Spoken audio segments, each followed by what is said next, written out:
ছেলে না এক গ্লাস পানিও ঢেলে খায় না, অথবা আমার মেয়ে না রান্না করতে পারে না। বিশ্বাস করুন, এই না পারার মধ্যে কোনো গর্ব নেই। আসসালামু আলাইকুম, আমি কাজী মাহমুদা আক্তার দিনা আরেকটা নতুন বিষয় নিয়ে আপনাদের সাথে কথা বলতে চলে এসেছি। আসলে রান্না করতে করতে আজকে একটা কথা কানে চলে আসলো। এই কথাটা প্রায়ই শোনা যায় আমাদের সমাজে, তাই আপনাদের সাথে ভাবলাম একটু শেয়ার করি। আসলে আপনাদের সাথে শেয়ার না করতে পারলে কেন যেন ভালো লাগে না। আপনাদের মাধ্যমে আমার মনের ভাবটা প্রকাশ করতে চাই। তার সাথে সাথে এখানে আমি পিঠা বানানোর একটা প্রিপারেশন নিচ্ছিলাম, সাথে রান্না চলছে আমার। এর মাঝখানে আপনাদের সাথে একটু কথা বলবো।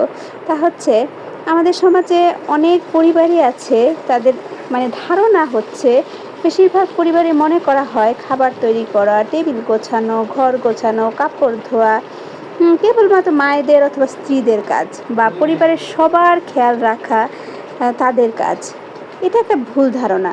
পরিবার যেমন সবার, তেমনি খাবার রেডি করা, টেবিল গোছানো, পরিবারের সবার খেয়াল রাখা, মাকে সাহায্য করার দায়িত্বটাও কিন্তু সবার।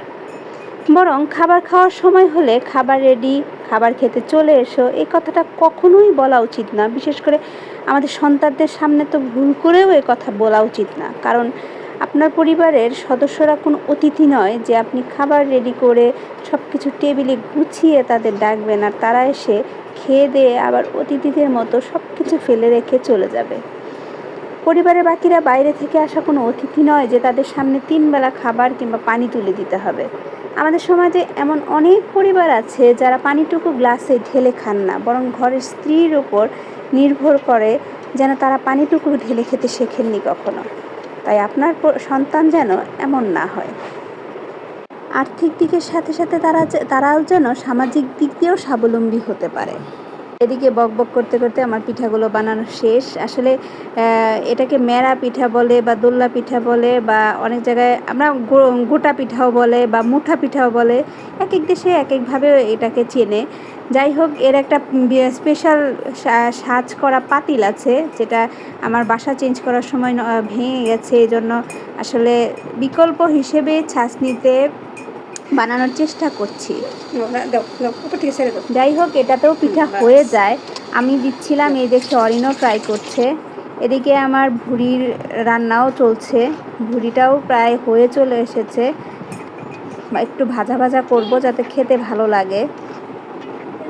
যাই হোক, যেটা বলছিলাম, আসলে আমাদের বাচ্চাদের বা আমাদের সকলেরই এই ছোটোবেলা থেকেই ঘরের তাদের ছোট ছোট কাজগুলোর সাথে পরিচিতি তৈরি করা উচিত।